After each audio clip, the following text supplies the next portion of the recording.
Bismillahirrahmanirrahim. Assalamualaikum warahmatullahi wabarakatuh. Saya Nyima Sopi Siptiah dari Prodi S1 Kesehatan Masyarakat Universitas Bakti Kencana Bandung akan memaparkan materi tentang persalinan. Apa itu persalinan? Persalinan atau partus adalah proses pergerakan keluar janin, plasenta, dan membran dari dalam rahim melalui jalan lahir. Persalinan adalah proses di mana bayi, plasenta, dan selaput ketuban keluar dari uterus ibu. Persalinan dianggap normal jika prosesnya terjadi pada usia kehamilan cukup bulan, yakni setelah 37 minggu tanpa disertai adanya penyulit.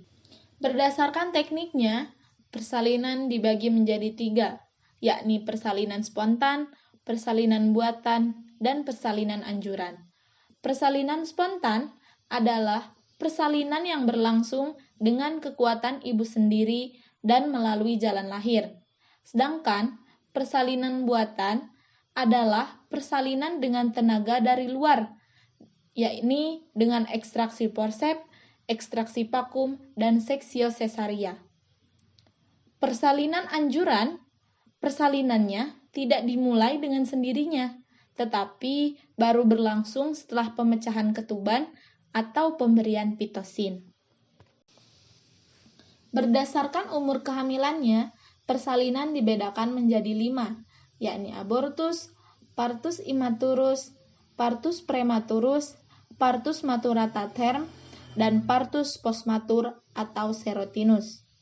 Yang pertama, abortus. Apa itu abortus?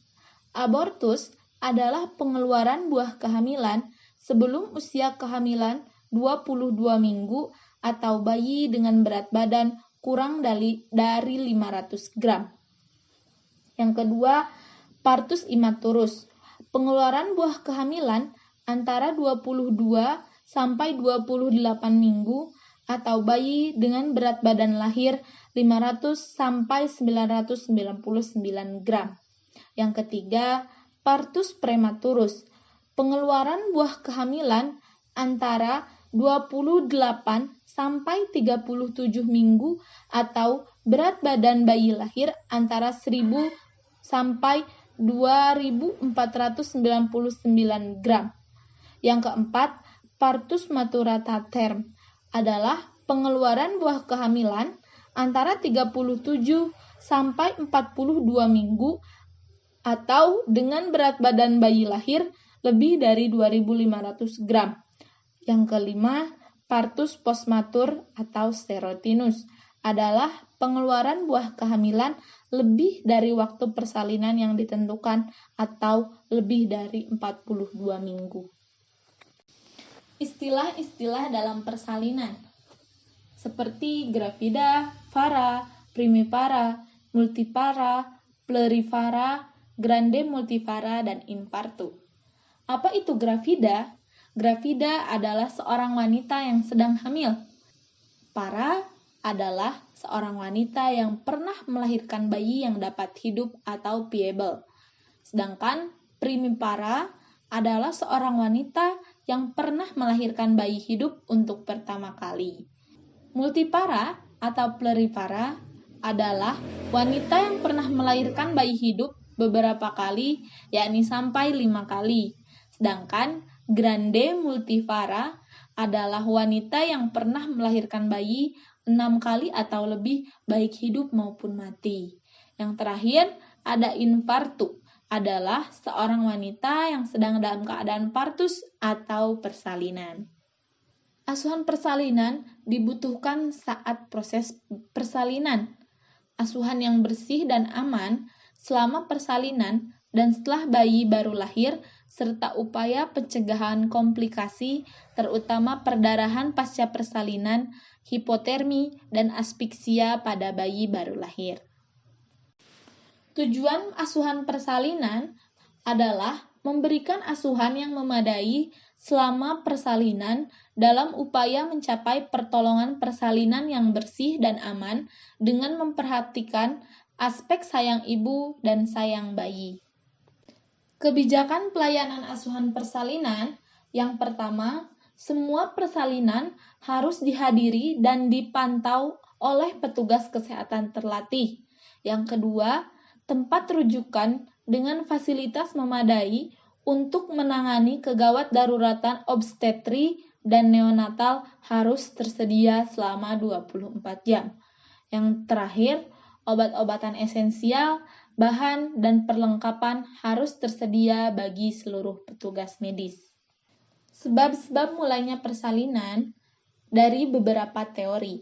Yang pertama, teori penurunan hormon, yakni 1-2 minggu sebelum partus mulai, terjadi penurunan kadar hormon estrogen dan progesteron. Progesteron bekerja sebagai penenang otot-otot polos rahim dan akan menyebabkan kekejangan pembuluh darah sehingga timbul his bila kadar progesteron turun.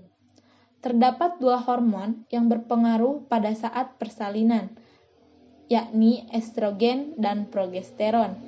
Estrogen berfungsi meningkatkan kontraksi otot rahim dan memudahkan penerimaan rangsangan dari luar, sedangkan progesteron berfungsi menimbulkan relaksasi otot rahim, menyulitkan penerimaan rangsangan dari luar, dan menyebabkan otot rahim dan otot polos relaksasi.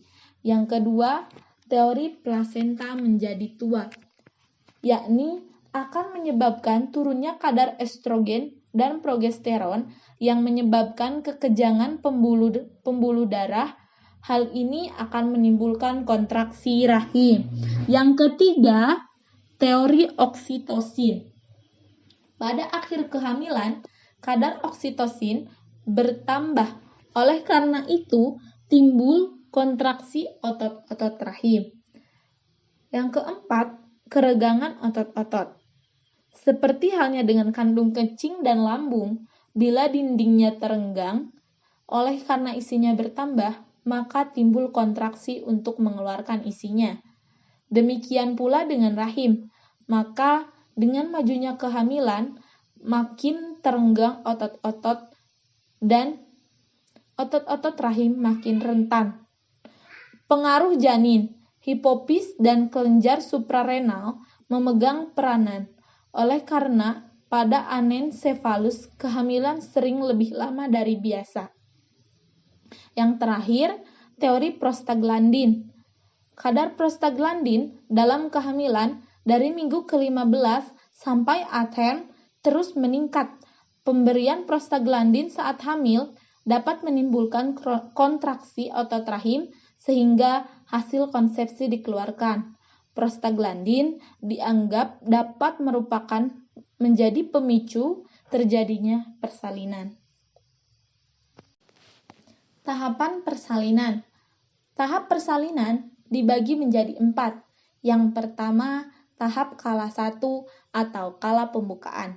Dimulai sejak terjadinya kontraksi uterus dan pembukaan serviks hingga mencapai pembukaan lengkap, yakni 10 cm.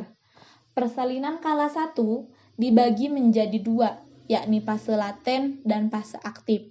Fase laten, di mana pembukaan serviks berlangsung lambat, dimulai sejak awal kontraksi yang menyebabkan penipisan dan pembukaan secara bertahap sampai pembukaan 3 cm, berlangsung dalam 7-8 jam. Sedangkan fase aktif adalah pembukaan serviks 4-10 cm, berlangsung selama 6 jam dan dibagi dalam 3 subfase, yakni periode akselerasi, periode dilatasi maksimal, dan periode deselerasi. Periode akselerasi berlangsung selama 2 jam, pembukaan menjadi 4 cm.